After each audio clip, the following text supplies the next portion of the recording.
एक महीने से पश्चिम एशिया में जंग जारी है। वहीं लगभग 20 दिनों से भारत में भी ऊर्जा संकट से हाहाकार मचा हुआ है। पेट्रोल और डीजल की किल्लत इस कदर बढ़ती जा रही है कि लोगों को लंबी लंबी लाइनों में खड़ा होना पड़ रहा है। विपक्ष जनता की परेशानी को देखकर लगातार सवाल उठा रहा है, लेकिन मोदी सरकार इस किल्लत पर पर्दा डाल रही है। देखिए ये रिपोर्ट। अमेरिका, इजराइल और ईरान के बीच छिड़ी जंग ने भारत को झकझोरना शुरू कर दिया है। देश में ऊर्जा संकट ने जनता के बीच अफरा तफरी मचा दी है।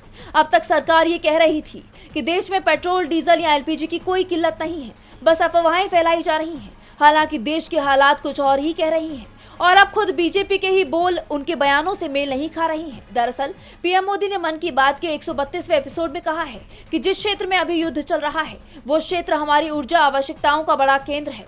इसकी वजह से दुनिया भर में पेट्रोल और डीजल को लेकर संकट की स्थिति बनती जा रही है। हमारे वैश्विक संबंध, अलग अलग देशों से मिल रहा सहयोग और पिछले एक दशक में देश का जो सामर्थ्य बना है, इनकी वजह से भारत इन परिस्थितियों का डटकर मुकाबला कर रहा है। पीएम मोदी का ये बयान साफ करता है कि देश में ऊर्जा संकट मंडरा रहा है, जिसे लेकर विपक्ष मोदी सरकार की विदेश नीति पर कई सवाल उठा रहा है।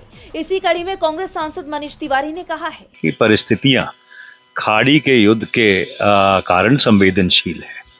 जो एक निजी कंपनी है न्यारा एनर्जी, उसने तो पेट्रोल और डीजल के रेट बढ़ा ही दिए हैं। पर अगर तो वहीं एलपीजी के लिए लाइनों में लगे लोगों की जाती जान को लेकर कांग्रेस ने एक्स पर पोस्ट किया कि महाराष्ट्र के अकोला में गैस के लिए कई घंटे तक एक बुजुर्ग लाइन में लगा रहा। करीब 4-5 घंटे लाइन में खड़े रहने की वजह से उसे चक्कर आया और वो नीचे गिर गया।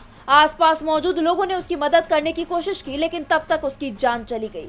इसके अलावा बता दें कि 29 मार्च को तेल कंपनियों ने पेट्रोल डीजल के नए रेट जारी कर दिए हैं। सुबह 6 बजे जारी हुए नए रेट के मुताबिक आज पेट्रोल डीजल के रेट स्थिर हैं। आपको याद होगा कि 2 दिन पहले केंद्र सरकार ने पेट्रोल डीजल के ऊपर एक्साइज ड्यूटी कम की थी, जिसके बाद आम जनता को उम्मीद थी कि पेट्रोल डीजल के रेट में कमी आएगी। हालांकि अभी तक पेट्रोल डीजल के रेट आसमान ही छू रहे हैं और इस पर मंथन लगातार जारी है। बीते दिन रक्षा मंत्री राजनाथ सिंह ने भी एक अहम बैठक की थी, जिसमें ऊर्जा संकट पर भी चर्चा हुई थी। डीवी लाइव की रिपोर्ट।